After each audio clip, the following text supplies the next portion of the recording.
Welcome to My Tech Opinion, episode 11. My name is Phil Edwards and I'm in Melbourne, and I'll be joined in a moment by my regular co host in Perth, Shayne Johnston. In this episode, a feature topic where we'll be looking at technology whilst traveling and discussing some of our experiences. So let's get the show underway now.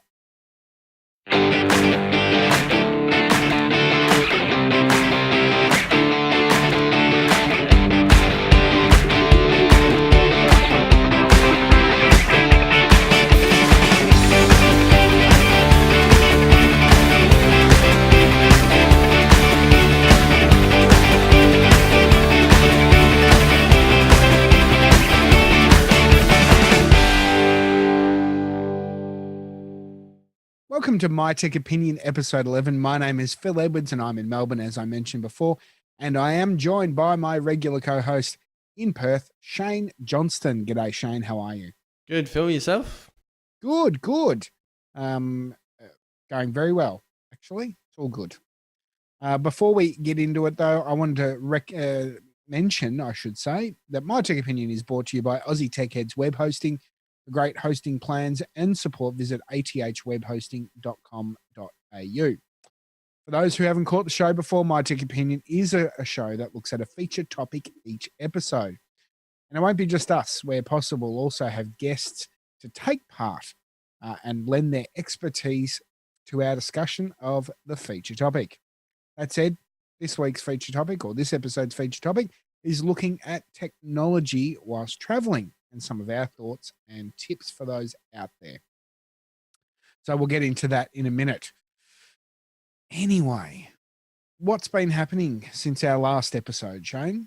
Since our last episode, not a lot. The house is still on the market, which is driving me insane. I've got another home open this weekend. Work is still kind of chugging away. We've got one of the new execs just started this week, so it's all kind of everyone's kind of running around, sort of making her feel welcome, all that kind of stuff. She Awesome. seems really nice. That's good.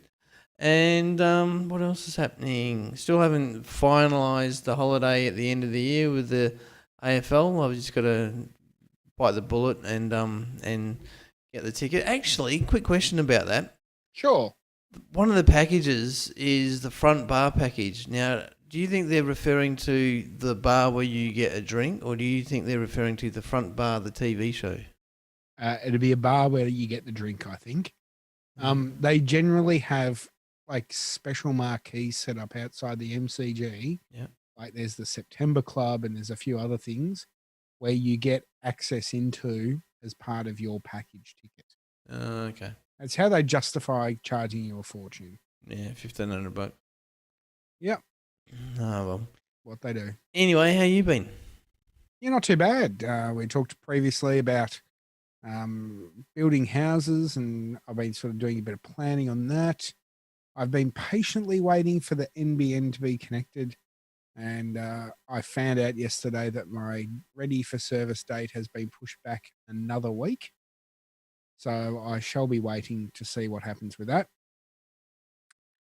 So I'm still, as we record, it was supposed to be exactly a month today, a month yesterday, but it will be 36 days away. So we'll just have to sit back and wait, and hopefully for the best. But I am thinking of, this is an interesting thing. The ready for service date is due to be on a Friday. All right. And if you then order it on the Friday, they will issue the modem out. But of course, it won't get to you until the following Monday. Yep. That's a whole 48 hours after waiting 10 years, a whole 48 hours that I'd have to wait extra. So someone on one of the Whirlpool forums mentioned that the head office for the company that I'm looking to go through is in regional Victoria. So he ordered it and said, I'm going to be in the area today. Can I pick it up from your office? And they said yes. So he drove down there, picked it up, came home, plugged it in, and it all worked.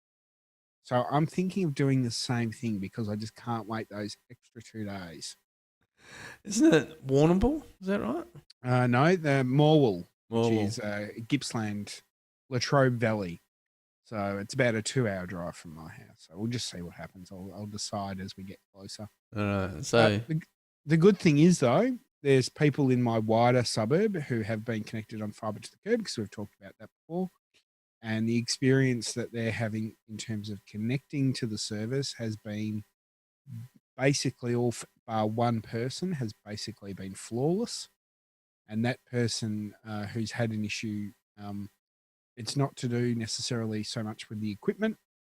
It's more that he had to have remediation work done on his copper. So we'll see what happens. We'll okay. find out. So you and one of your co-hosts on your other podcast, Andy, were kind of neck and neck. So if yours has been delayed, has his been delayed as well? Who knows? I'll find out. I'll find out and report back on our next episode. So, because I only found out after we did our show the other day. So Yeah. who knows? In terms of what's been happening in the tech world, a couple of things that was an interesting thing that happened. Google demoed a product that they're hoping to have available called Google Duplex. You read about this? I did, and mainstream media jumped on it, and it almost blew the internet up. Yeah, and I said this on Geeks Interrupted that I was utterly, totally amazed and thought it was amazing, and I was completely horrified at the same time. Yeah. And I think that that's a lot of people's reaction in terms of where we're at. We'll include a link to the video in our show notes. But basically, I mean, it's gone around a lot by now, but it has Google Assistant making telephone calls from you to book hair appointments or restaurant bookings and things like that. But they've included that natural rhythm of speech in it, so it's gone a bit of a and even the person who answered the phone had broken English and had understood that and worked out the situation. But it's what my thing is, if you use it in the confines of what Google are pushing, that it could be really cool, but then how does that technology get used for other things? And interestingly, Google came out not long after with a bit of public outcry and said, "Oh no, we're going to actually add in a clause that says that it has to announce that you're talking to Google Assistant in a production version." So, excuse me, it will be interesting to see what happens as a result of that. And it's an interesting piece of technology. I wonder what the strike rate was, because they had 2 or 3 demos at Google I/O. But I mean, how many failures did they get before they had those extra couple that worked? Oh, I think they'd have a few. It'd be interesting to hear how they've gone long term, and they will take a while to release the product, I would think. I actually think it could be a good package to sell, not necessarily as built into a phone in terms of that scenario, but as part of like a PABX system. Yeah. So you could have, you have an office. So a great example, the radio station I'm involved with, we're all volunteers. We don't have someone manning the phones the whole time. What you could have it in is it might answer the phone and put someone on hold and collect their name for, talk back. You could have it, hooked in, and it will say, can I speak to Phil Edwards? And it would be able to read your calendar and say, well, I'm sorry, Phil's in a meeting. He'll be available later today. Would you like to leave a message and I'll get him to call you? Those sort of scenarios. Once again, announcing who it is, but as that first point of contact where it can redirect. We've dealt with, I have dealt with Telstra and, the banks and all that sort of stuff, and their AI on their voice systems is pretty average, and you've got to say keywords to try and get through, and having something that talks and understands natural language better, I can see as a real benefit, and that's where I can see that. So yeah, it's interesting. Would you, if you're an Android user, if that was available on your phone, would you use it, or you think it's a bit creepy? I don't think I'm busy enough to kind of take full advantage of it. True. It's not like I'm a CEO that sort of says, can you make a doctor's appointment for me? Yep. Having said that, I've had a lot of doctor's appointments lately, so it could have come in handy. The only other thing was, is like we've got the law over here that if the call's been recorded, we've got to let the person know. Is that the same as in the US? Well, yeah, but then the necessary is the call being recorded? That's the question. Yeah, Who knows? that's true. I wonder But if they had to get the permission from those other people to use their calls in the Google I/O. They probably would have. they might have, but then on the other hand, you can't identify the person on the call. So, Yeah, that's true. they said hair salon, things like that. So who knows?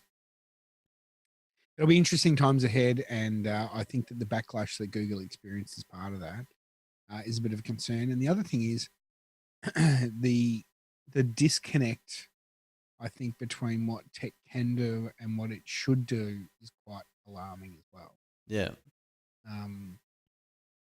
The fact that we can do it doesn't mean we should. I mean, there are cars around that can drive 400 kilometers an hour, but we don't see us driving around at 400 kilometers an hour. No. So that's always an issue. I guess that's what happens when you've got engineers that are pushing the tech because they're the ones that are sort of saying, yeah, we should do it because we can. They must have. I mean, these companies like Google and Apple and Microsoft and what must have other departments that more come from the moral side of things to kind of keep the the enthusiastic engineers kind of in check. Well, that's right, and it's also looking at utilizing the tech. Like Google had Google Glass that they technically only brought out as like a developer device. Yep. But quite clearly, it never went anywhere. Otherwise, they would have pushed forward with it. But to me, the issue with Google Glass was not the intent of the device, other than it looked silly on your head, but it was the camera. Mm. So the camera aspect of it that it had in there, it was like, no, keep that away from me. But the heads-up display aspect intrigued me. Yeah. So I know that the Telstra, through their partnership with the AFL, had developed an addition to their AFL app that went used on Google Glass, where you would see scores or key stats come up in the top right-hand corner of your eye. So, like, that's cool. Yeah, ideal. You're walking around, you want directions, you can see that at the top. Yep. So, but then having a camera there puts people off. So if you had a device that definitely didn't have a camera, you might get better adoption. Speaking of the directions, that was another thing that was talked about at Google I/O. They've added to the Maps app where how like as it currently stands, it's probably the same in the Apple world. You come out of a building and you got to walk in a particular direction, and it might sort of say south or whatever, and you've got like skyscrapers all around you, and you don't really know which direction is which. You start walking, and then all of a sudden you're heading in the wrong direction. The Google Maps app is now going to have like overlaid like arrows and kind of indicators in which direction you should be kind of traveling. And it's going to be good. They've even got, I don't know if this is going to be a permanent thing, but they've even got like a animated. They showed like a fox, but I think you can get other characters where you basically follow the animated character around to find where which way you need to go. That looked really interesting. That's cool. And like they're doing some amazing stuff there. So it'll be interesting to see what they do. They've also sent out updates to their privacy policy, so hopefully they're not using all that information for evil as well. You know what I think that I'm hoping for, because I've got I've been with Google for donkeys. And my apps and everything are the old G Suite apps. Yes. And I use G Suite too. Yeah. So does your Google Home can't talk to your calendar, can it? I haven't tried, to be perfectly honest. Yeah, no, every time, because like you have the command in the morning, tell me about my day or whatever, or you say, what have I got on today or tomorrow, and it comes back saying I can't access your calendar. Yeah, they do need to sort that out. Yeah. Absolutely. Pain. The first world problems of having your own domain hooked into G Suite. Yeah, exactly. The other thing that we might move on. The other thing that was in the news recently was there was a fiber optic cable in regional New South Wales that got knocked out, and it killed all, if not most, triple zero services. So if you're watching or listening in the United States, it's like 911 throughout Australia. And we were talking about this before we started the show, but they said it was. Hang on. I'm reading a quote. It said, Telstra later tweeted a photo of the cable pit between Bowral and Orange, which said it had, quote, significant fire damage consistent with a lightning strike. And Telstra CEO Andy Penn later said he could not guarantee it was the case. And the Bureau of Meteorology said the closest lightning strike at the time was about 200 kilometres west of Orange. Regardless of what caused it, whether it was vandalism or a lightning strike or whatever the cause of it was, I think the biggest issue was that that cable held the 000 services around the country. Yeah. And it took, I think 2 hours. Yeah, 2 hours before the backup systems kicked in. Yeah, no, it's not good. Now, they have suggested that nothing major has occurred as a result of that, in terms of loss of life or public health. There are some people who couldn't get through to ambulance services, but nothing of great detail. But it certainly is something that will need to be worked upon by Telstra in terms of resolving that issue and making sure that if something does happen again, that it doesn't take so long to get the backup going. And the thing is, Telstra are paid. It is a competitive contract, and they are paid good coin to provide that service. So, it's a life-threatening service that they're providing there. So make sure they need to make sure that that's absolutely sorted. Have you heard any more about it? No, I mean, I agree that it's weird that one cable going down takes out the whole kind of that part of the network, and it's also weird that it only affected triple O calls. I would have thought that cable would have been carrying just general, either data or call data, and it would have taken out more than just triple O. Yeah, I'm just trying to see if there was any other services were impacted. It does say that the Department of Communications is conducting an investigation into the network outage. It does say that hundreds of traffic lights in Victoria were also affected, and there are reports of disruptions to other telephone services and FPOS machines. So it wasn't just triple O, but it sounds like a data routing type scenario rather than necessarily like a standard voice to voice type thing. So, yep. I'll add a photo into the link to the photo in the show notes, or it might even appear on screen if you're watching on the video of the pit. It's a fair bit of work's been done on it, and some suggestions are it's vandalism, but I don't think that they've confirmed that at all at this stage. But the problem has been solved, and hopefully it doesn't happen again because they're going to improve their redundancy. Who knows? Hopefully, but I reckon I don't know if heads will roll, but there's probably a lot of please explains going around. Oh, absolutely, and for a service like that, it certainly needs to have the right redundancies in place, and I think that Telstra will be probably rolling out some additional cable in that service. I don't think there's anything else to cover. Is any other things that have crossed your path in the last since our last episode? No, I mean, there was Google I/O we kind of obviously touched on. There was Microsoft's had their build conference. Oddly enough, you haven't really anything of note out of that? Well, I haven't actually seen any coverage. I know that Twit usually kind of does a special. Yep. But I haven't actually had time to kind of go back and kind of have a look at that. And then you got WWDC. That's in the next couple of weeks, isn't it? That's more kind of Yes, your that's thing. right. Early June.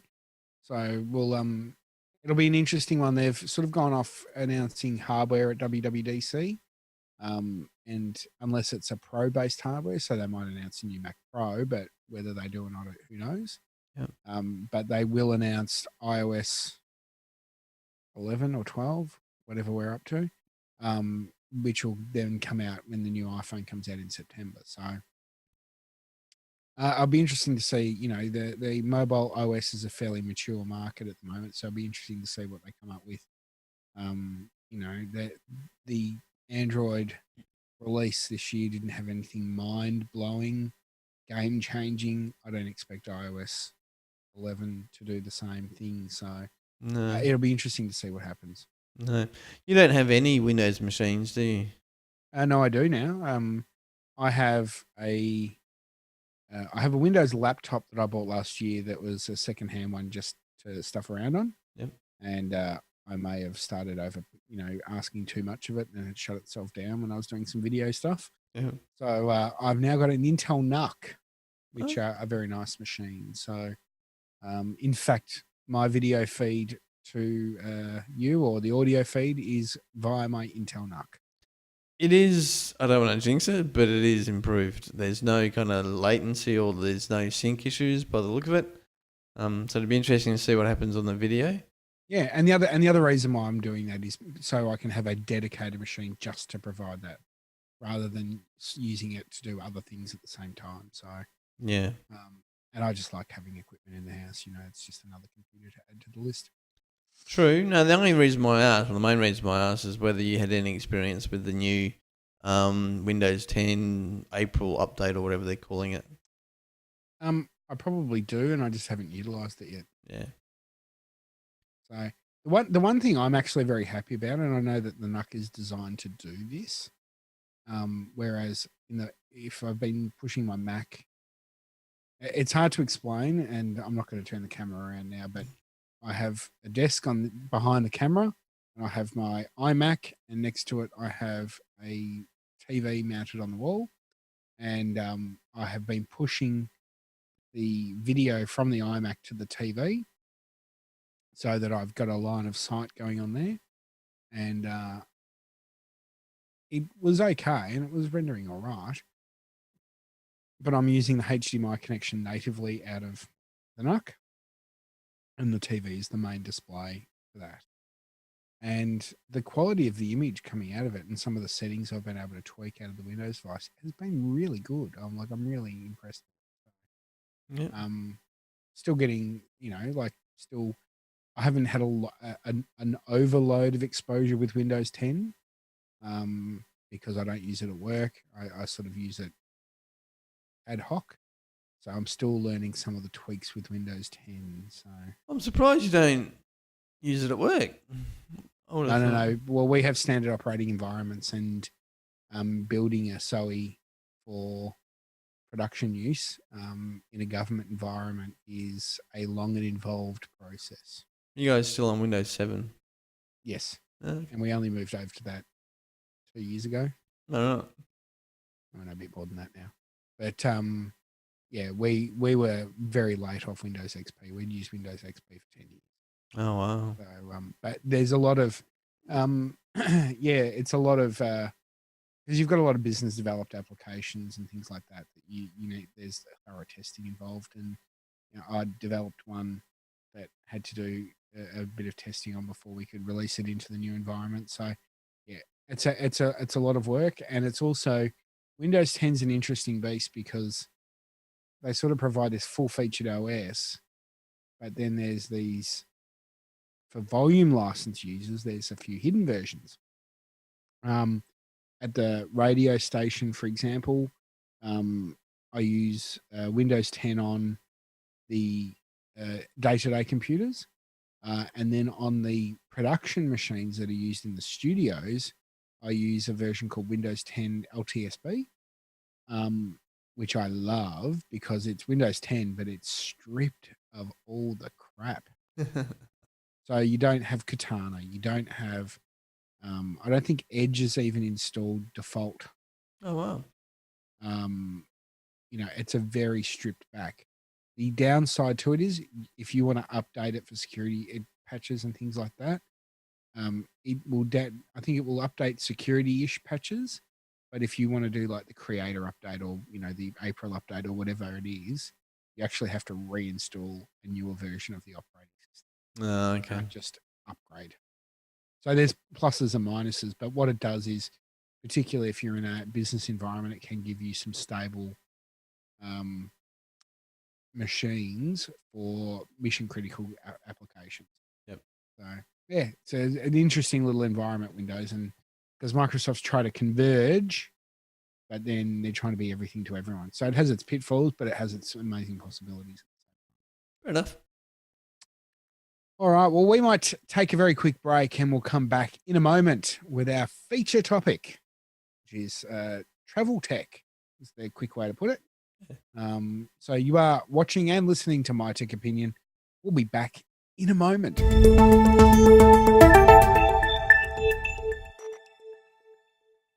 And welcome back to My Tech Opinion. It's now time for our feature topic. And in this episode, we're looking at travel tech or travel technology and some of our thoughts and tips for people who are going overseas, predominantly overseas, because if you're sticking to your country of origin, so in our case, Australia, you don't need to worry about a lot of stuff. No. Because you have the local power points, home carrier, all that sort of stuff. So yeah, we've got you've done a great deal of notes for this, and it's awesome. So I suppose what we might split it up to saying, okay, well then there's, on the plane, getting to your location and things like that. So some of the things that you said was on the plane. Most planes have charging facilities via USB. Absolutely spot on. And load up your mobile devices, whether it be phone or tablets, with movies, books, songs on your home Wi-Fi before you leave. So absolutely right on that. The good thing is these days as well is that, and it's not for everything, but Netflix has downloads. So you can put stuff on your device and have it there for a while. I think Stan, if you're a Stan user, does that as well. Yep. So you can load some of those content up. So does or YouTube? You can YouTube if you've got a YouTube Red account. And yeah, and then if if you're getting your content from other places, if you've got a digital download as part of a Blu-ray you've bought, or you're going on sailing the high seas or something like that, you've got those options as well. You just need to look at your formatting and things like that, depending on the type of device, of course, that you're using. The one thing that I recommend, so a lot of planes, and I know that the new Qantas Dreamliner has this, is that that they've got a spot where below the screen where you can sit your phone or your iPad whilst you're flying, so that you can actually prop it up in front of you, so it leaves your tray table clear, or you don't have to sit there looking down like that the whole time. But the one thing, I went overseas last year, and the one thing that I did, and I'll show you the raw roll of cable that I purchased from Bunnings, Mhm. a roll of utility cord, and I cut probably about that much off, tied it into a loop, and on the back of the seat in front of you, there's like the plastic shell that has like the screen and what have you, and then it's got the cushion for the seat in front. Now, obviously, if you're sitting in the front row, it's a bit hard to do, but if you're stuck in economy class like I always am, Yeah. I tuck the cord in between the cushion and the plastic shell, and then I hung my iPad with its case over that, and it sat perfectly over the plane screen. Oh wow. So I had my whole table tray clear. If I was having a meal, I didn't have to put the iPad away. That sort of thing. So that it's a $2 hack. Yeah. Absolute favorite $2 hack. So yeah, there's one for the crew out there. Very resourceful. And of course, then you got wireless headphones or something like that. Then you don't have to worry about cables dangling everywhere and all that sort of thing. Now, if you're using the things on the plane, make sure that you don't break your headphones or anything like that. Particularly in America, if you're on a domestic flight, because you've got to pay for them. Really? Yeah. Over here, they let you keep them. If you don't hand them back, it's no big deal. Yeah, no. The other thing I do is I always take my own headphones. Yeah. It's an absolute must. I hate using aeroplane headphones. It sounds really tinny, and you can just hardly hear anyone that's really echoey or something like that. Yeah. But the one thing that I do have, which you can buy at JB and you can get them off eBay and all that, some airlines still persist with the 2-prong headphone ports. Yep. So I've gone and bought a couple of adapters that I keep in my little kit bag for when I go on the plane. So in case I have to use their special headphone port, I can always plug my own headphones in as well. Yeah. Is that like a left and right thing? Is it how they do their It's stereo? left and right, and instead of a stereo 3.5 mil, I think it's a dual mono 2.5 mil plugs. Okay. So yeah, I don't know why they can consistently do that, but they do. But yeah, so it's always a good idea to have that. And you've got it later in our notes, but on the plane, while I don't use them, which I should, but noise cancelers. Yep. Do you have noise cancelers? No, I don't, and that's why I kind of kept looking at the notes. I'm thinking, I'm sure I put it in the notes somewhere. I know you absolutely did. So I just haven't got off my backside and bought a pair of noise cancelers. That's all it comes down to. The other tip that I would give, particularly if you're traveling with your wife and you take up a lot of space of the seat like I do, my wife doesn't like it when she's trying to sleep and I'm watching comedies that I find hilariously funny. Funny that. Because I tend to laugh and then I shake her and wake her up. I've been hit a few times on a 13-hour flight to Los Angeles.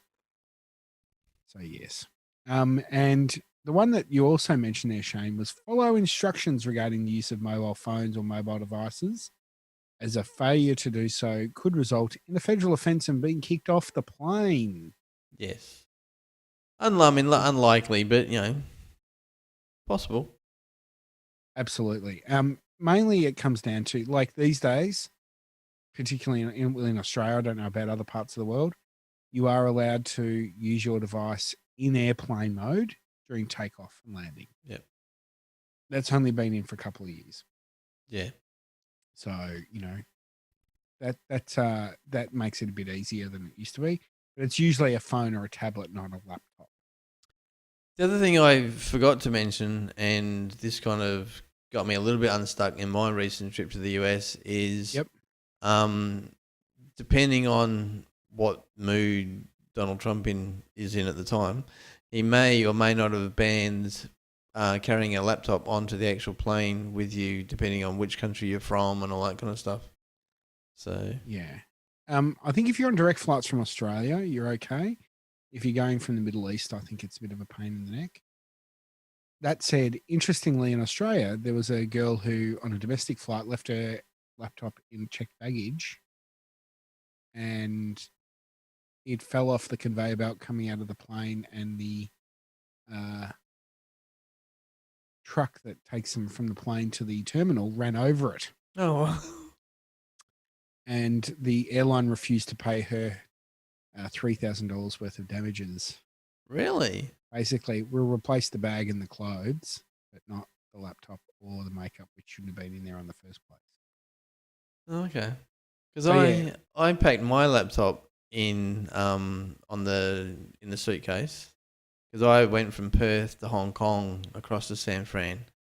Right. And I wasn't sure whether Hong Kong was okay, wasn't okay, and I thought I'd bugger it. But the thing that caught me out was, and it happened twice, they must have obviously picked up that I had the laptop in the x-ray machine, so they opened the suitcase and went through it and gone, oh, it's just a laptop, packed it all back in. But I didn't have TSA-approved padlocks. So they killed your padlocks? So they just cut me padlocks, yeah. Right. There you go. But that would have been going out of Hong Kong, was that right?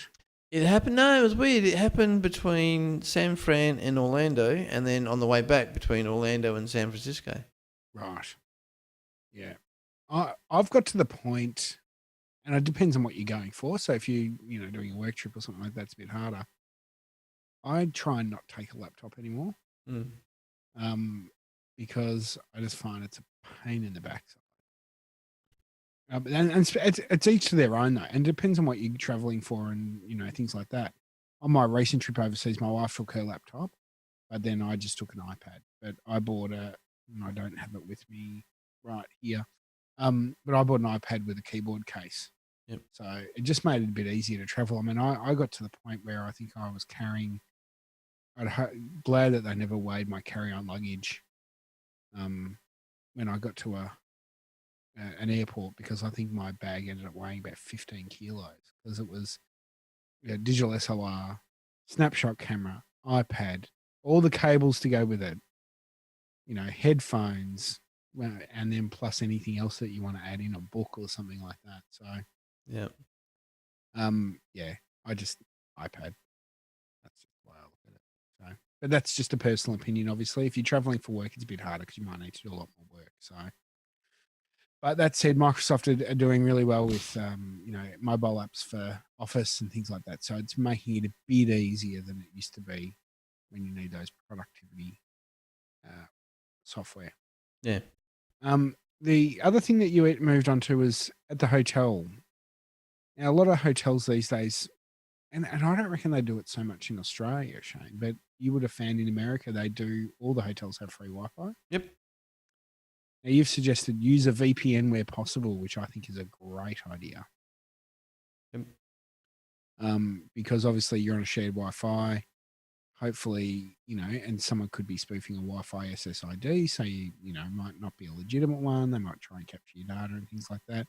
The VPN is going to help you with your personal security, particularly if you want to do things like use your banking apps, all that sort of stuff at the same time. And you've made a good point. If the hotel Wi-Fi is free or cheap, it's normally slow. Yeah, it is. Yeah. Which is always painful. Circling back to the VPN, this wasn't by design, just how it worked. How like usually here in Australia, one of the reasons why we might use a VPN is to get to American content. Yep. And we covered that in an episode a couple of episodes ago. You were doing it the other way around? I was, because I happened to be in the US at the time that the grand final was on. And I thought, and I could get it through the normal way. How am I going to do this? Then I remembered I've actually got VPN set up here on my network, so I just connected to my VPN, and it was like I was sitting here and I was watching the AFL on my computer. It was great. Nice. There's a bit of a tip for you on that, and this could work it goes back to our episode on streaming things. I noticed the other day that, so in Australia, if you want to watch the AFL over streaming, you either have to have a Foxtel Now subscription, or you have the Telstra Live app, but that's limited to a mobile phone screen size only. However, for international markets, they provide a service called Watch AFL or Watch NRL. All right. And you can pay, I think it's it's charged in Australian dollars, and you can pay $135, I think it is, for an entire AFL season. Mm-hmm.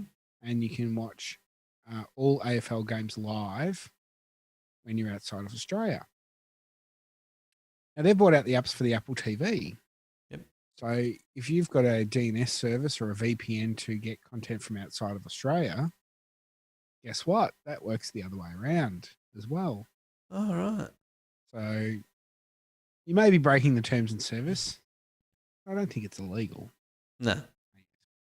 Anyway, there's a bit of a tip there. And you can do shorter periods if you're just traveling and things like that too.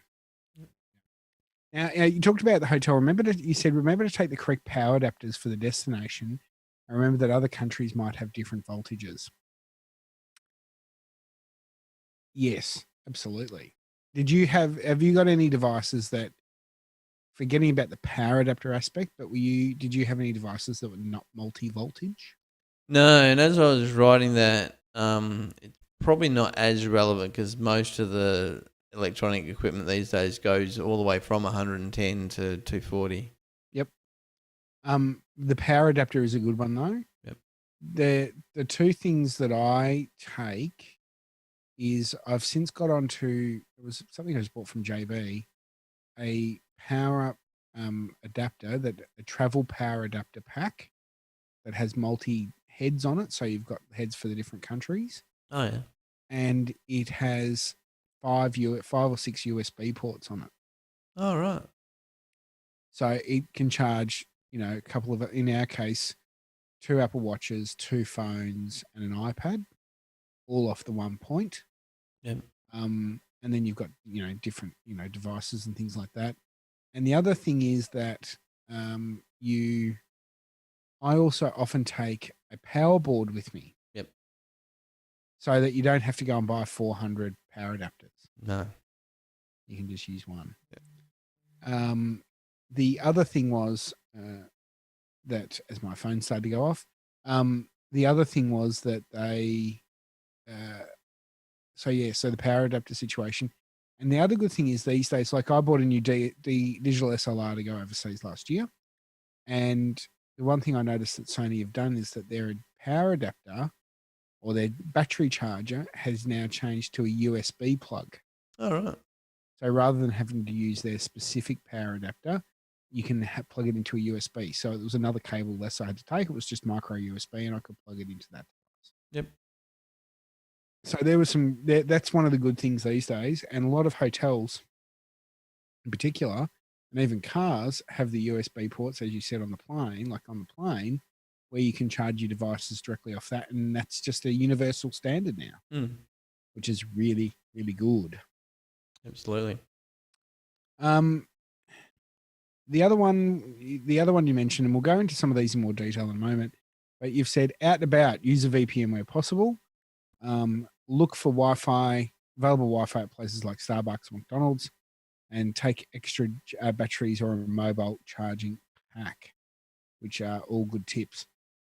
When you talk about using a VPN, it all comes down to, I find, the country that you're in. So if you're going to be in China, then you probably want to use a VPN. Yeah. If you're in United States or Canada or England or something, you're probably okay to use like a standard 4G connection, but still be careful about the Wi-Fi services. Yep.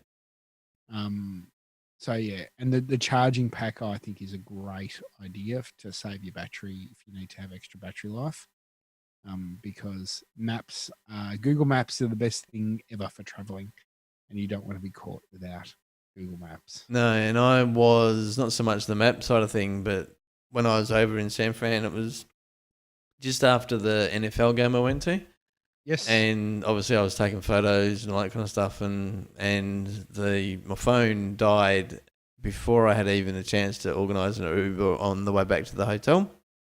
So luckily, one of the guys that was doing the kind of car park, the traffic management type thing, he had the cable that I needed, and I think he got one of his mates who actually had like a charging pack. So within about 10 or 15 minutes, I had enough juice to then jump back on the data and then organise an Uber. Awesome. So the battery charging packs are an awesome idea. The other one that I was looking at, and I was just trying to bring the settings up then, you can tell me what there is for Android, Shayne. But in iOS, there's in version, I think 10.3 onwards, there's an option. If you go into settings and then go to battery, there you can manually switch on low power mode. Yep. And the good thing about low power mode, and this is what it says here, it says low power mode temporarily reduces power consumption until you can fully charge your phone. When this is on, mail fetch, so push mail, hey Siri, background app refresh. Oh, Siri just decided to go off. Automatic downloads and some visual effects are reduced or turned off. So you can actually turn that on when the battery's full. You don't have to wait until it's 30% or whatever it is. Yep. So the good thing about that, not only does it help save your battery life, but it can also help your data usage, particularly if you're running on roaming data. Yep.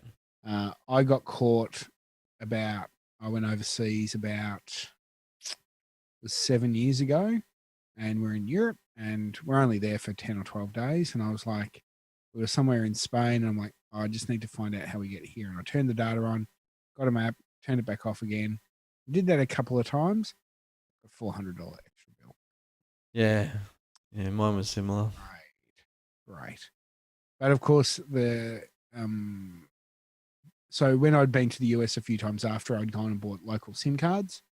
And what we would do is that, because I was traveling with my wife, that I would have the local SIM card in it, and then she would keep her phone with her Australian SIM card, but with data roaming turned off, so we could have access to the data. But then if someone needed to call, they could just call her local number in Australia, and it would get through to us. Yep. So you sort of had the best of both worlds in that situation. That said, when you're talking about international roaming, things have improved. All of the major providers, Optus, Vodafone, and Telstra, now have data roaming packs. Yep. And you can pay anything from $5 to $10 a day, and get.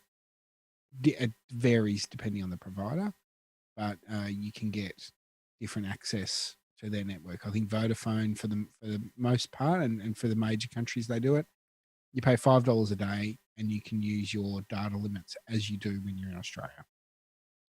Yep. Telstra, though, sorry, go on. I was saying, I noticed that, and I think it's the way people use their phones these days anyway. A lot of the information I found was all kind of data centric.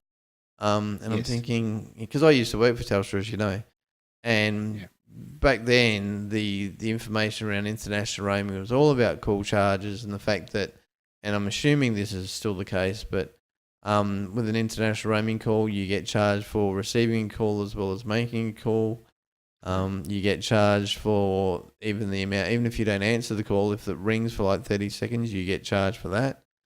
All those kind of gotchas, and the rates vary depending on which country you go to. Absolutely. Now, that said, if you've got the pack, though, Yeah, does that include calls? yeah. So, for example, on Optus, it costs $10 a day, and you can cover a period of up to 31 consecutive days. Unlimited voice calls and SMS excludes MMS, and you get 100 megabytes of data per day, which can be accumulated when consecutive days are purchased. It only covers Zone 1 countries, which I won't go through, but you can see that on the Optus website, and make sure it fits in. All other usage, including MMS and diversions, will be charged in addition to your travel pack plan. Travel data pack data cannot be shared and used, and any unused data will be lost. And maritime and aerospace usage is not included, and they have their own rates. Telstra seem to be a bit more generous. So they give you $5 a day for New Zealand and $10 a day for all other eligible countries. They give you 200 meg of data, but that expires daily. That's the difference. And then the other one is Vodafone. $5 roaming lets you use the data call and text inclusions of your plan. If you're on an unlimited plan, you can only use your max speed data with $5 roaming, along with your call and text inclusions. If you use your max speed data or roaming, we'll add 1 gigabyte for $10. So when they say unlimited, which we haven't covered off on the show, a lot of the providers have offered unlimited plans now. But there are a soft cap so that they will slow you down once you hit 60 gig or whatever it is. Yep. So you can use up to that particular point. Vodafone probably has worse day, like less countries that are covered. Hang on, I'm just having a look. What's it say there? $5. So $5 roaming is available in New Zealand, Bali, UK, US, and Thailand.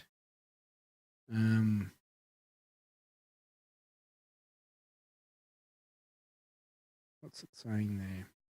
But then there's other countries that are included. So most of Europe, the United States, Canada, certain countries in South America are all included there. So you need to have a look at the particular countries, and you need to decide where you're wanting to go. Yep. But there's different options, and like I think if you're traveling a lot overseas, the Vodafone's probably got the best deal, but you need to make that decision based on what you're doing. The interesting thing was when I was in New Zealand a couple of years ago, if you got a standard New Zealand Vodafone plan, that included roaming into Australia. Oh, really? Yep, at no charge. Awesome. Don't know if it's changed, but they offered that as well. And I think free calls to Australia as well included as part of your plan. Oh. So we do have a bit of Australia tax on a few things there. But even I think you can even use the mobile broadband on the Vodafone roaming as well. So Optus, we'll have links to all the particular pages in the show notes for people to have a look at. The other option is getting a travel SIM, which you can use. There's travel SIMs that you can get that they're quite expensive, I think, but they're handy if you're going to multiple countries that have different data plans. So there's a few there. You don't have to buy a new one. And you don't have to worry about speaking the local language or carrying around local currency. You can just do that all through the one service. And then the other one that you've got is an overseas SIM. So this really only works if you're mainly in one country. Yep. But there is a little caveat to that, which we'll get to in a minute. And I've used an overseas SIM when I've been in, last 2 times I was in the United States. And the thing I like about an overseas SIM is that, particularly if you're wanting to book dinner or, there's a few things that you want to arrange when you're there, you can give them a local phone number. Yeah. And it makes it easier for them to contact you. Like I've done it for tickets to TV shows, restaurants, and things like that. So that's always handy. The problem is in America, they recycle. If a phone number's been inactive for, I think, 60 days or 6 months or something like that, they recycle it. And I remember getting calls from a high school saying that someone's son is not at school today. Like, yeah, they don't own this phone anymore. The downside to a local SIM is that if people contact you, they can't, they can't contact you. You have to tell them the new number and things like that. Yep. Now the other we talked about, there's a caveat. Now, if you're going from America to Europe to Asia, the travel SIM is probably an overseas SIM is probably not going to be useful for you. Yep. But if you're in, say, in the trip I did last year in Europe, European Union has laws where if you have a SIM for Italy or England or France, you can use it right through Europe. Yep. Without penalty, without having to pay extra. Yep.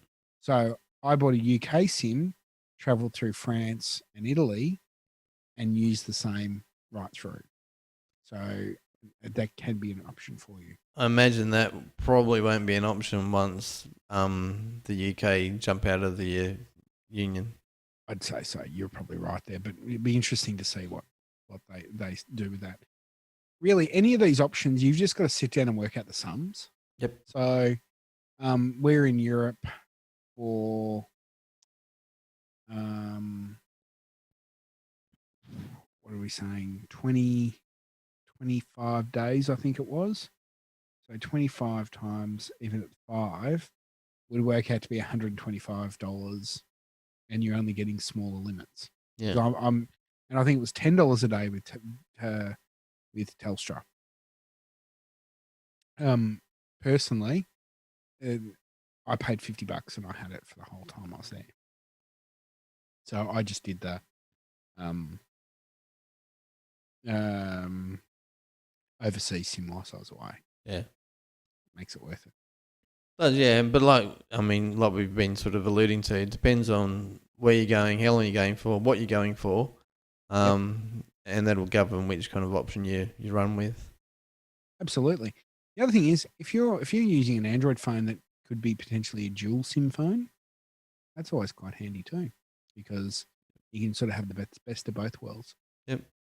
The other thing that I might kind of touch on, but not sure if it's much of a showstopper, is that over here and in Europe, predominantly we use the GSM network. Yes. And the main network in the US and not sure about Asia, but definitely in the US is CDMA. So the Verizon network in US is CDMA, but AT&T is GSM. Yeah. You're right, but that's changing. Oh, okay. So 4G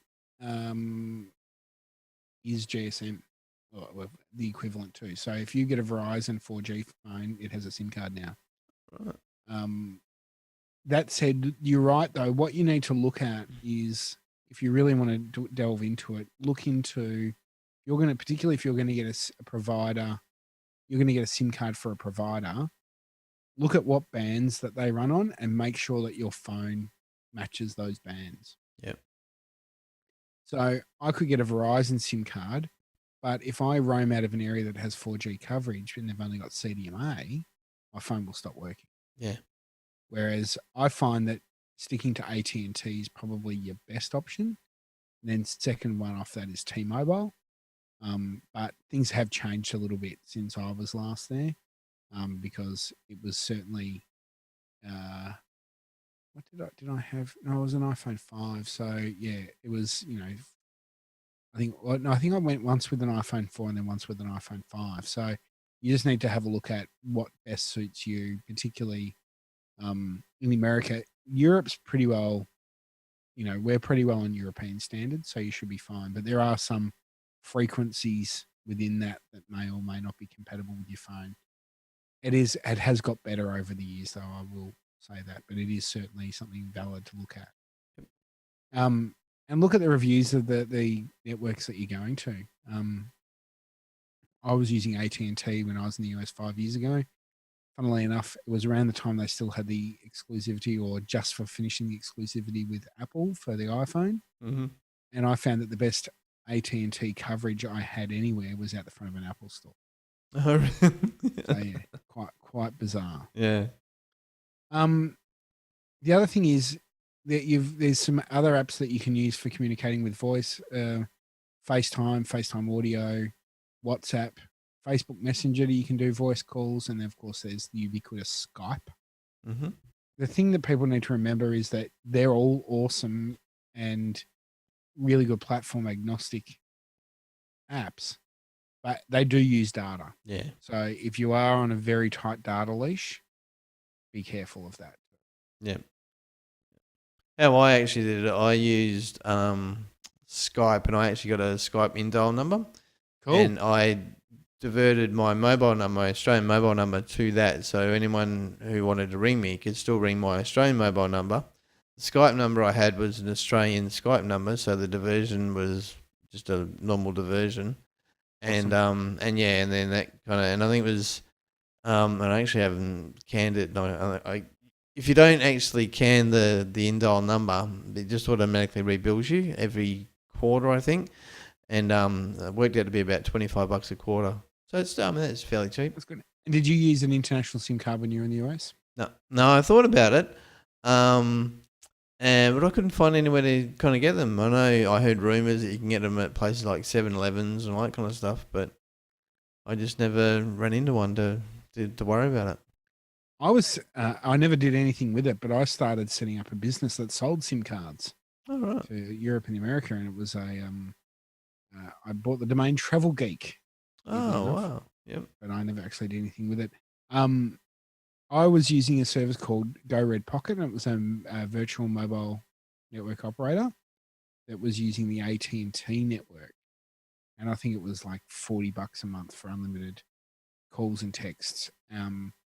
And you also got a couple of gig of data. I think it grew depending on when I went. But the thing that I did like about it was it included, I think, 200 minutes of calls to Australian landlines. Oh, So right. if I wanted to call back to Australia, it had some calls included there as well, which was always good. Yeah. But really, the calls were irrelevant. It was all about the data. Yep. So, because the apps that you use are just, to me, are the invaluable thing. We were in New York and we wanted to go to a shop. It was a shop my wife wanted to go to, and the only store they had in New York City, in wider New York City, was in the Staten Island Mall, which is right at the back of New York. Yep. And we'd been to the Statue of Liberty in the morning, and we were like, okay, we want to go to Staten Island Mall. And we're like, well, we get the ferry over, and then we get a bus from there, and we do that. Open up Google Maps, type in, Staten Island Mall, press a button, and, of course, go public transport directions. And this is before they had public transport in Australia directions. Yep. And it goes, walk 100 meters to the other side of the street, get on a bus, it will take you all the way there. Oh, wow. I'm like, that just saved us so much time and stuffing around. It was awesome. So that's really good. The other thing with Google Maps, particularly if you want to hold data, and I was doing this in Europe, is when you're in Wi-Fi coverage, you can download maps offline. Yep. So you choose an area and go download offline maps. It might be a couple 100 meg download, but you can still use GPS without using data. Yep. Which is awesome. And I think the gotcha with that is that if you zoom out on the map, so it actually includes probably a bigger area than what you really need, then downloads the map that it downloads is actually like the whole trip. If you only kept it like the normal kind of viewing size, and it doesn't actually include your whole trip, and you download the map, it's only going to download a portion of the actual trip. So when you actually get to where that map runs out, you're potentially going to run into problems because it won't know where to take you. Yes. So you need to make sure that you get the right snapshot of what you need. That's the word I wanted. So yeah, I think the best one I got was, I think I got all of Rome. Oh, wow. So that was quite handy. You've mentioned Uber, and you've used Uber in San Francisco. Lived on it. Awesome. We Uber wasn't a thing when I was last in San Francisco. We did use it a lot in London. And the great thing about Uber, it just uses the same account. You don't have to set up an account for over there. It just works. Great. I even used Uber Eats in London as well. So for dinner one night. And there's a few other apps you're talking about for directions. There's Waze, which is, I think they do offline maps too, don't they? I believe so, yep. Yeah, and there's a few others. My favorite, and I'm going to jump a few ahead of a couple of them, but the ones that I swear by, which I've used a lot, is TripIt. Yep. And in America in particular, we use Yelp a lot. But I find Yelp's not as popular over, like, in countries outside the United States. It's not too bad in Australia, but really TripAdvisor is just the granddaddy of granddaddies. Yeah. And interestingly, in Vietnam, all they asked you to do was leave a review on TripAdvisor. Oh, wow. They're very big into TripAdvisor. So we've sort of gone off the communication side of it, which is sort of intentional. The one thing I do as well is that I put everything into TripIt, and the advantage of doing that is that it then allows me to print out copies of my itinerary to provide to family members before I go overseas. Yeah. I don't have to retype it up and all that sort of thing. And the other thing I do is I make photocopies of passports and any other printed information, and I save it in a Dropbox. Oh, okay. Whether it be Google Drive, Dropbox, OneDrive, whatever you want to use, so that if all goes to crap and you get robbed, you lose your stuff, you can get that easily. Yep.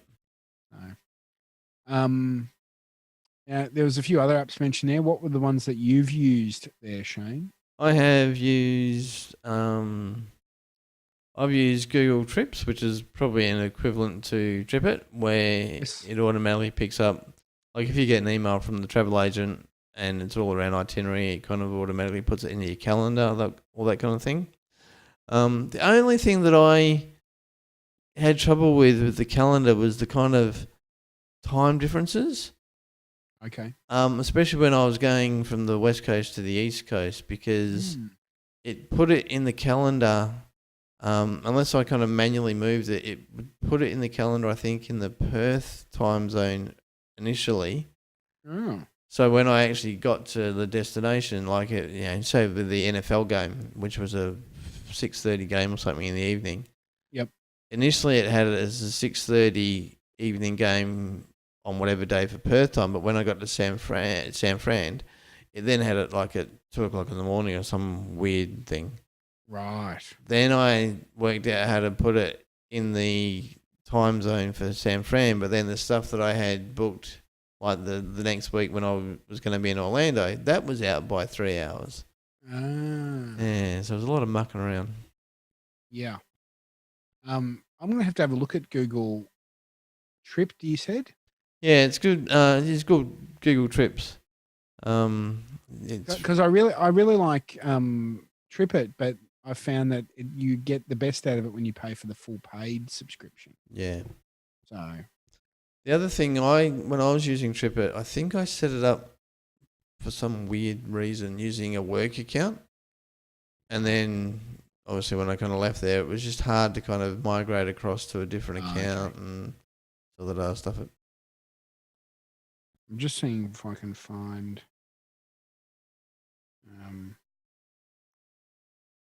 It doesn't have it on the app, I don't think. Yeah. It tells you how far you've travelled. Oh, okay. We'll see if I can do it whilst we're talking. Yeah.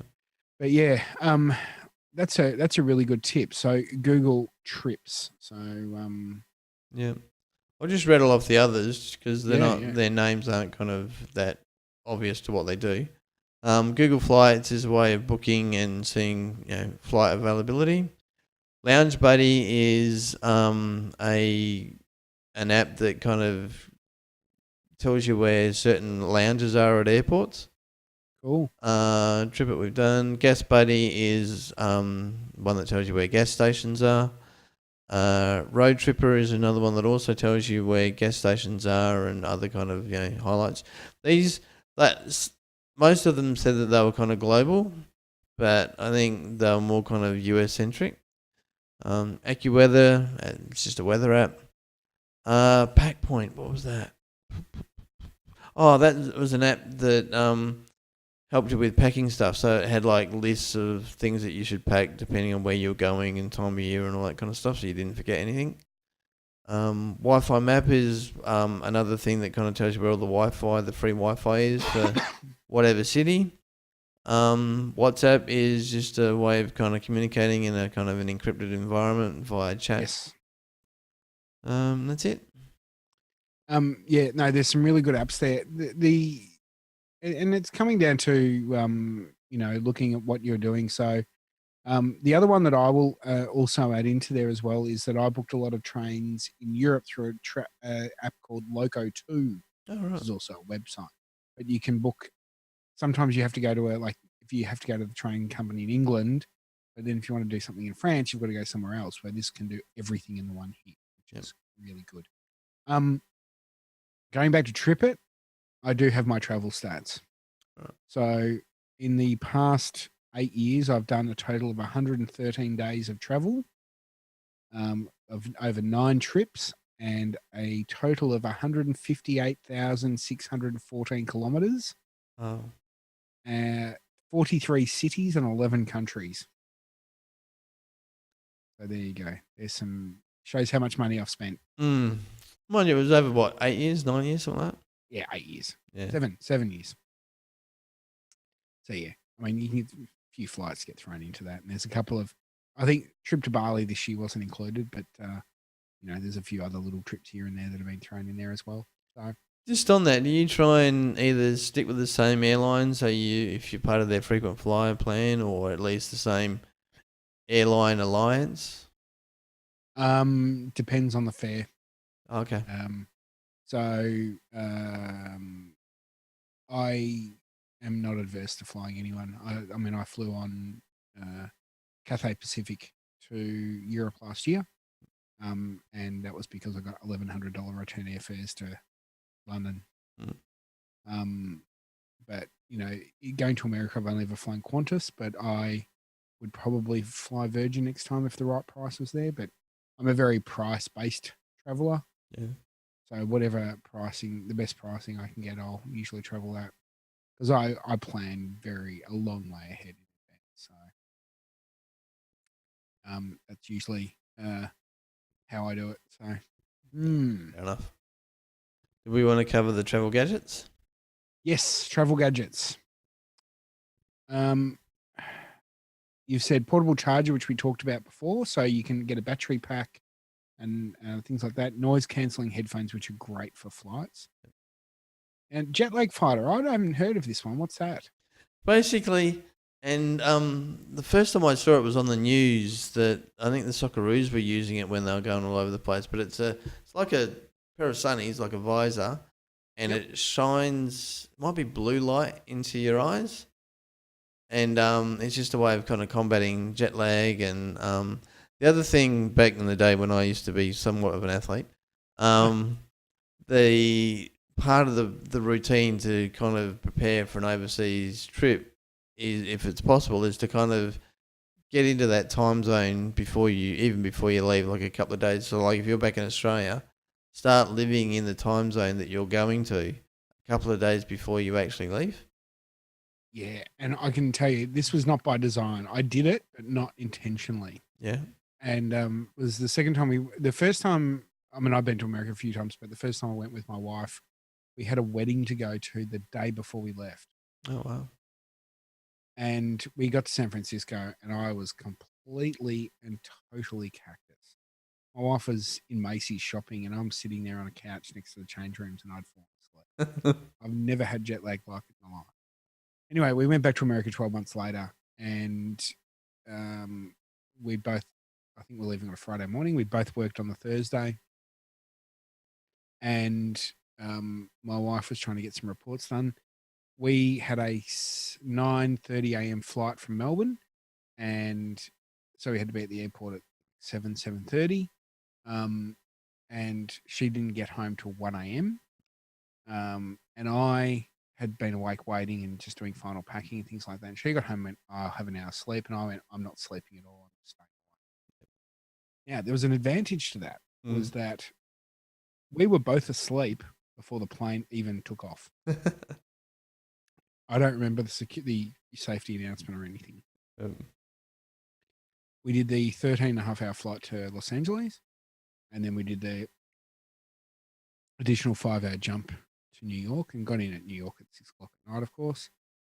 We went out for dinner, went back to the hotel, the apartment we were staying in, slept, woke up the next morning, not an ounce of jet lag.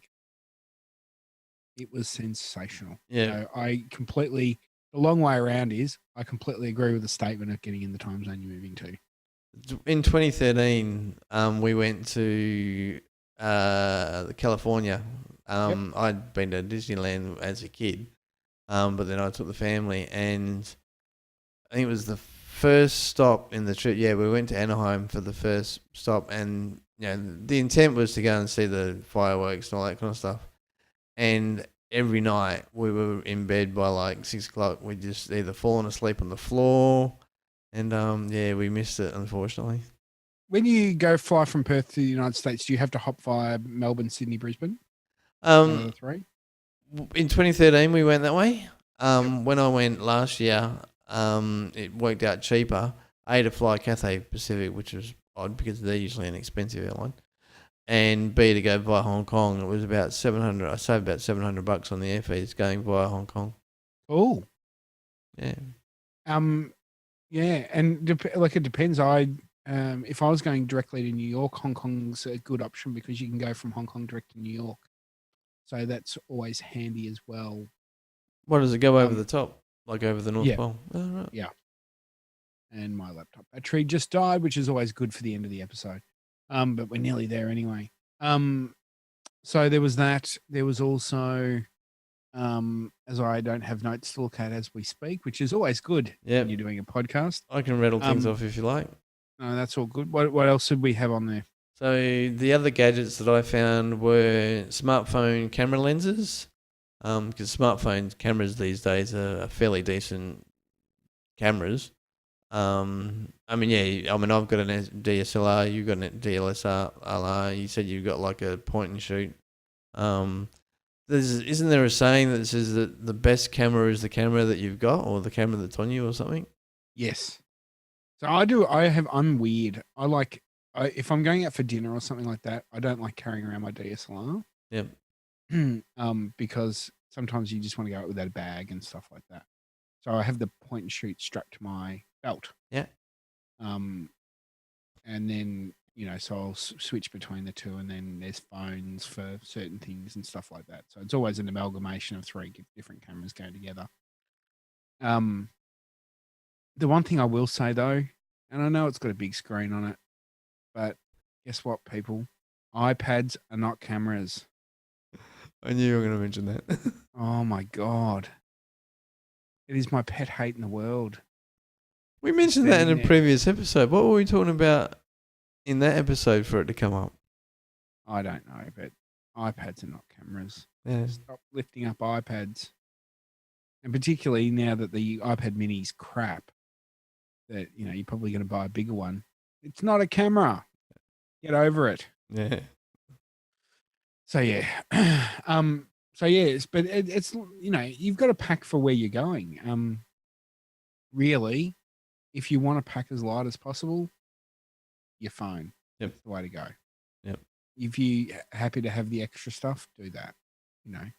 It just comes down to your personal choice, what you want to do, and things like that. But remember that, and it goes back to our mobile discussion. If you do take your phone and you take photos on your phone instead of using a camera, remember that if you've got data turned on and photos syncing, it can use a lot of data. Yeah, exactly. That's actually one of the things that's one of the things I mentioned earlier in the notes and put in big red thing. If you aren't using data, turn the data off. Yes. And the good thing is that the setting I was saying about before on the iPhone of low power usage, it stops photo syncing. Oh, okay. So until you're on Wi-Fi or you've got your phone charged up. But when you charge your phone, you probably have to turn it off again the next day. But it's just have a look at it. Understand what tech you've got, and I think that's the big thing. Understand what tech you got. Look at your use case scenario. Step through on how you're going to use it when you're overseas. Yep. Or traveling, and go from there. So, do you want me to quickly rattle through the rest of these, or? Yes. Cool. Were you going to say something before I jump on you? Okay. No. So you did the smartphone camera lens, Bluetooth portable speaker, Bluetooth selfie button. Apparently the selfie stick's no longer the rage. That said, yes. That said, and I can't show it to you because the camera that I'm using is sitting on it as we speak. But I bought an expensive selfie stick for when I went overseas last year. Yeah. Because it has also a tripod. All right. So the tripod that I'm using for the camera to do our video, for those who are watching on the video, it is sitting on the same one, and it's got a little clip where you can put your Bluetooth button on it, and everything, and it has double duties. It's great.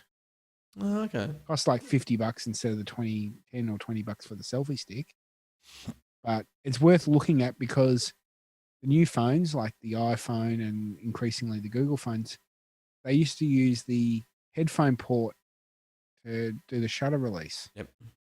And a lot of them don't have that anymore, so you do need the one with the Bluetooth. Yeah. Like, I'd actually never. I mean, it makes sense that they exist, but I didn't know they existed until I did the research for this.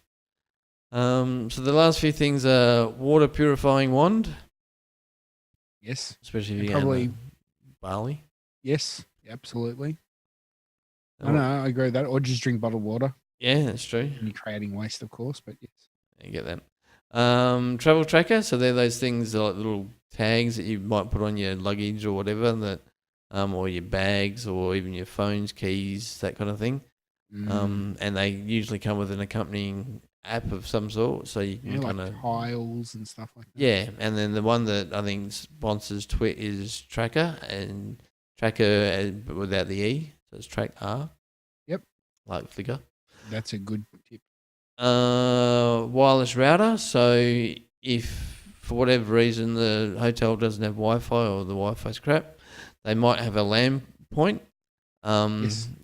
If you connect up to that and you don't do the VPN thing and all that kind of stuff, you are actually on a shared network. So if you were to go and open up your network kind of sharing part on whichever laptop or OS that you've got, there's a good chance you'll see everybody else, every other guest in the hotel. Yeah. So if you have a travel router, you can plug that into that LAN point. That then becomes your Wi-Fi, I guess, and then you can do the same sort of NAT transversal kind of things and firewalling that you would on a regular router at home. There's actually a really good TP link in it. It's about that big. Yeah. And it's powered by USB and it has a network point and it can do exactly what you're talking there, which I think is great. Cool. Portable hard drive. Yes. And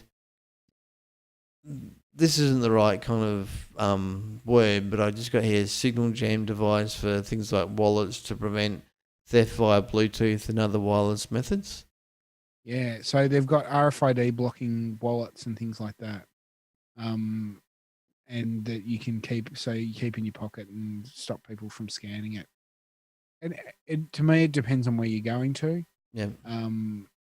If you're going to Europe, like Italy, France, in the middle of summer, I'd be a bit more careful. Yep. Because there's so many people around, you don't have private space. It's harder to tell if someone's pushed up against you. Yep. Yeah, it comes down to it. The other thing, and this is a low tech tip as well, just in case you do lose things. The one thing I do is that if you've got a couple of credit cards, I tend to keep one in my wallet and I'll put the other one, lock it away in the hotel safe with my passport. Yep. So that if my wallet gets stolen, I've still got a credit card I can get access to, or even if it's just an FPOS card or a debit card or something like that, I can always get access to money and things like that if I need to as well. Yep. So with the advent of things like Apple Pay and Google Pay and all that kind of stuff, does that change your habits in relation to credit cards and what you kind of take with you? To be honest, I don't know because I haven't traveled properly with Apple Pay. Okay. So I'd love to go back to the United States with Apple Pay now and see how it does change what I do. So yeah, it's an interesting one. So I certainly would be interested in doing that because I haven't done that yet. Because America's banking system's really different. So they are slower to adopt wireless technologies and things like that. So yeah, it's an interesting one. I'd like to do it again and see if my experience has changed. Yeah, because they still use the mag strips on a lot of their credit cards, don't they? Yeah, and they're moving towards contactless, and I think that the Google Pay and Android Pay and Apple Pay have helped push that along a bit. Yep. But even transferring money between two different bank accounts in two different banks is quite difficult. Yeah. And you still have to sign a lot and show ID and all that sort of stuff. So yeah, it'd be interesting to go overseas again and see what into America and see what the differences are. Yeah. The other thing, I might circle back to the apps. The one thing I didn't mention was Google Translate. Yes. And do they have the lens option?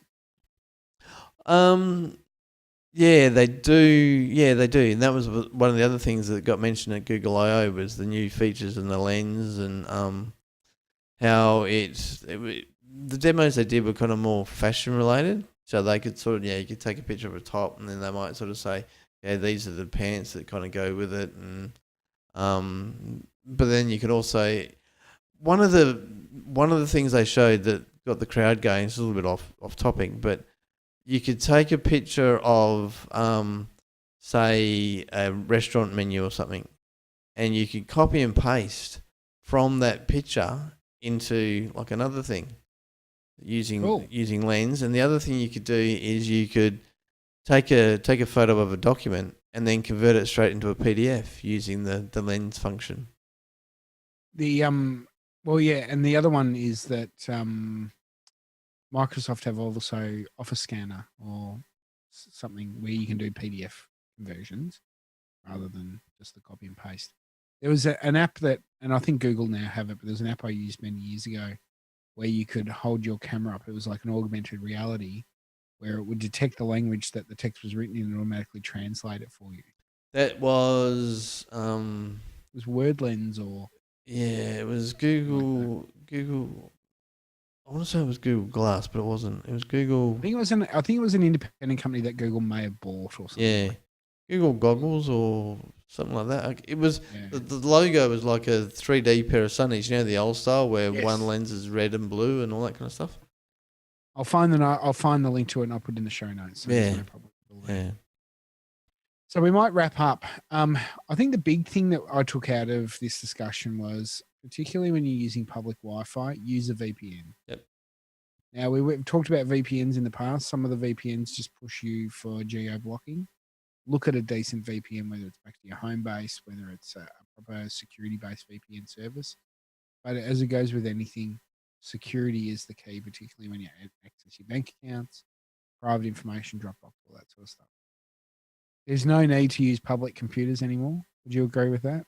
No, not at all. No, I mean, like you said, I mean, your phone these days does the trick. Now, question. Sure. Given your background in security, a lot of the, especially banks and all that kind of stuff, they use TLS, so it's the HTTPS kind of heading in the URL. Yep. Is that good enough, or would you still use a VPN on top of that as well? I reckon it's good enough from encrypting the data perspective. The thing is that is your data being intercepted? So I look to me, it's fine. I would just not use, like, I would use the VPN and then it's just covering the traffic right through back into the local space, just to cover yourself. That said, I do find that particularly in America and things like that, the mobile networks would be fine there anyway. Yeah. So it's mainly around public Wi-Fi. I mean, I remember back in the day when I first travelled, 14 years ago, I just looked for internet cafes. Yeah. Because that's how I access my email. So, but things have changed a bit now. Of course, you can Facebook Live from wherever you are. So Yeah. it's pretty cool. Have you ever had any experience with any of these Wi-Fi on planes? You know, like Qantas were doing it for a while, and No, no. The only time I have done it was in. I haven't used it in Australia yet. I did use it in 5 years ago on Delta, going from New York to New Orleans. And I'm an avid use the flight tracker app, yeah, Flight Radar, to see what planes are above me. And I found it perverse that I got to look at the flight I was on whilst I was on it. Oh, really? Yeah, I could watch the stats of the flight I was flying on. Yeah. Cool. Apparently the Qantas option in Australia is very good. I just haven't been on a Qantas flight where it's been on. Yep. And the Virgin one's not so bad, but it's not as good as the Qantas one, I don't. Yeah. And there are additional costs, aren't they? The Qantas one isn't. Oh, right. I did try and use it on Virgin America for an hour flight, and I was so tired. It was that trip I mentioned before where I had a lot of jet lag. Yep. Every time I lifted the credit card up, I fell back asleep. And it got to we're about to land, and I'm like, oh, I'm not going to pay the $10 or $5 for it now. Yeah. So I did not know. It's all good. So, but yeah, the other app that was, look at the airlines that you're flying on. Domestically in Australia, there's Qantas and Virgin. They do. They're often moving out the seatback screens on planes now. and if you want to watch the entertainment, you have to have your own device. So if they say you should have an app that you can use, like the Qantas Virgin Entertain or Qantas whatever, make sure you download that before you get on the plane. Yep. And if you're overseas, download it in Australia. You should be able to get it from your app store. So Cool. make sure you do that. So I think finalizing up, we said look at your apps, look at your use case scenario and how you're going to use it, but security should always be the key of what you do. Yep. Look at travel packs versus overseas SIM cards and work out what is best financially for you there. If you're traveling in one country for a month or 6 weeks, you might be better with a local SIM card, but it depends on how contactable you want to be back in Australia. Yeah. But you can get direct dial things and things like that. And the other thing is have a look at VoIP services. If you really need an Australian number to be pumped through, you can buy a VoIP service and pump it into your mobile if that, through a third party app like I can't remember what they are, but like if I've got it here, if I type that Zoiper I've got, which you can put into a third party SIP service. It just depends on how contactable you want to be. Yeah. You make the decision on that. Work out what your budget is and make a decision based on that and how much usability you want. If an app has offline downloads, do it. Google Maps is a great option, and there's a few others around there that can do that. And remember your voltages, check your power plugs before you go overseas. Make sure that they're multi-voltage. Check the power points of where you're going. You can usually look it up on Wikipedia or something like that and have the right adapters and things like that before you go. And you should be covered for a multitude of different options. And my favorite one, if you only want to buy one adapter, take a small power board with you. Yeah. Makes life easier. So there you go. Yeah. Any other tips you want to add in as a finalized thing there, Shayne? Only thing I was thinking of is, and it's not really tech per se, but just make sure that you get the right travel insurance that kind of covers the technology that you're going to be taking with you. I think you told a story before the show where someone had a laptop and it got damaged and it wasn't actually covered. The airline wasn't going to cover it. Yep. And of course, people domestically they generally take out travel insurance. I use credit card travel insurance, but I've sat through and gone through everything with a fine tooth comb. Yep. Make sure that's what it's worthwhile to do. But you've just got to look at what you're taking with you. Are the things enough? The most important thing about any insurance policy, have unlimited medical cover.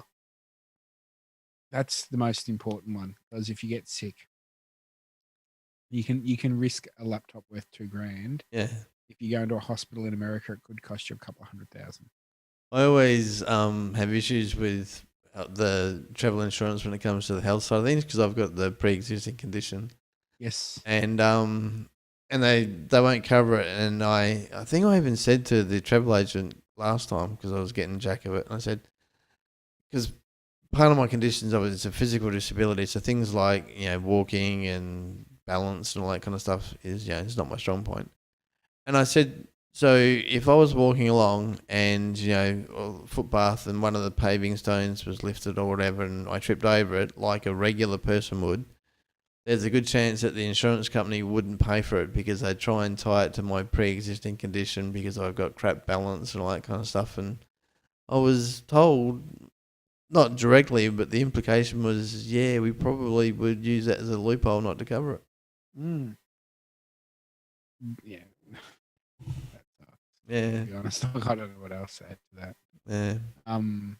Pre-existing conditions are a pain in the backside.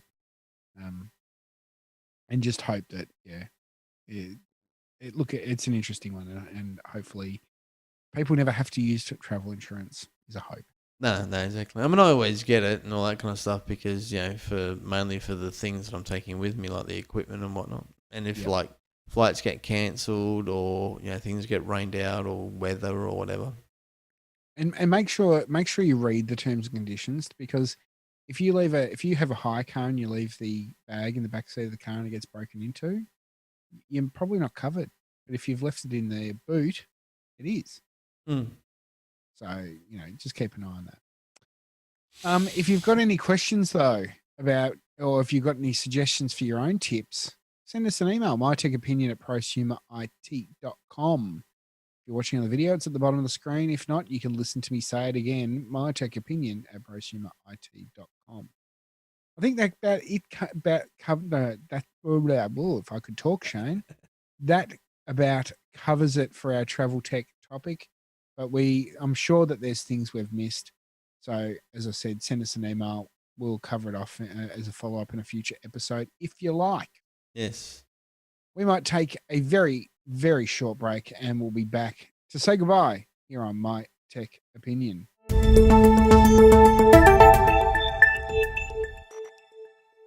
And welcome back to My Tech Opinion. It's time for us to finish. On a couple of episodes ago, we were talking about Google Home Assistants and whether they picked up, things like you can play podcasts. And embarrassingly, the Google Home Mini did not pick up My Tech Opinion because we're fairly new, but apparently it does now. So it'll probably be sitting in the background of the room, but we'll try it out anyway. Hey, Google, play the latest My Tech Opinion podcast. Sorry, I can't play My Tech Opinion podcast yet. It worked for me. That's odd. Although I don't think Could I be the use wording. Yeah, I don't think I We'll use try the it word again. podcast. Hey, Google, play the latest podcast from My Tech Opinion. Sorry, I can't play podcast from My Tech Opinion yet. All right, we'll try once more. Hey, Google, play the latest episode of My Tech Opinion. Okay, My Frequency by Simone de Biasio. No. Here it is on Google Play Music. Hey, Google, stop. Okay. I'll work out that. Yeah. You said that you've done it and it worked. Yeah, but it was kind of particular the wording. I think I either used the word episode or maybe I just said play. We'll try once more. Yeah. Hey, Google, play episode 10 of My Tech Opinion. Playing the Crackers Review with a Jew S1006 on YouTube. Playing YouTube music now. Hey, Google, stop. All right. Never mind. We're going to try this. This is going to be an on-running segment Yeah. of My Tech Opinion until we get this right. So anyway, we'll do that. Also, episode 12 of My Tech Opinion is going to be on podcasting. Cool. And we're going to talk a bit about how you make a podcast and where you do it. And we're also going to talk about, tech that you need for it or could use for it. Advertising and some of the pitfalls and possibilities of all of that too. So make sure you keep an eye out for that. We'll also have a special guest from Oz Podcasts. The website Oz Podcasts, and of course on my podcast, my other podcast, Geeks Interrupted, Daniel Olivares will be joining us for that too. So that'll be good. Yep, looking forward to it. We also like reviews on the podcast store. And we've got one. Yay. And we'd like to thank Flyscreen Fred 8888, who said, great podcast, which takes time to explain new and existing technologies. And he gave us a wonderful 5 stars. So thanks, Flyscreen Fred 88888. Well done, thanks. So you can leave a review on your favorite podcast app and it will add to our small but growing tally. So make sure you do that. Well, that's it from My Tech Opinion, and thanks to, of course, Aussie Tech Heads Web Hosting. Great hosting plans and support. Visit athwebhosting.com.au. Yep. Well, Shayne, until episode 12, thanks very much for you did a power of notes for the episode on travel tech, and I'm going to basically copy and paste them and chuck them in the show notes when the podcast goes up, so that everyone can have a look at the things that they should be aware of. But yeah, it's been great talking about travel tech. I love talking about travel. Yeah. You got the travel bug? Are you ready to book your next trip? I've already booked my next trip. It's all done. I'm got a holiday in December coming up. So All right. yes, I'm going on a cruise. No, lucky you. So yes. So and then that's probably going to be it for a while. I don't think I'll be going anywhere for a while. So anyway, thanks for being on part of the episode, and we'll be back with episode 12 soon. So make sure you subscribe to us in the podcast app or on our YouTube channel, and you can watch the video if you want to see us nattering on a video for a couple of hours at a time. But anyway, until episode 12, thanks, Shayne. No worries, Phil. And we'll see everyone next time on My Tech Opinion. Bye, everyone. See ya.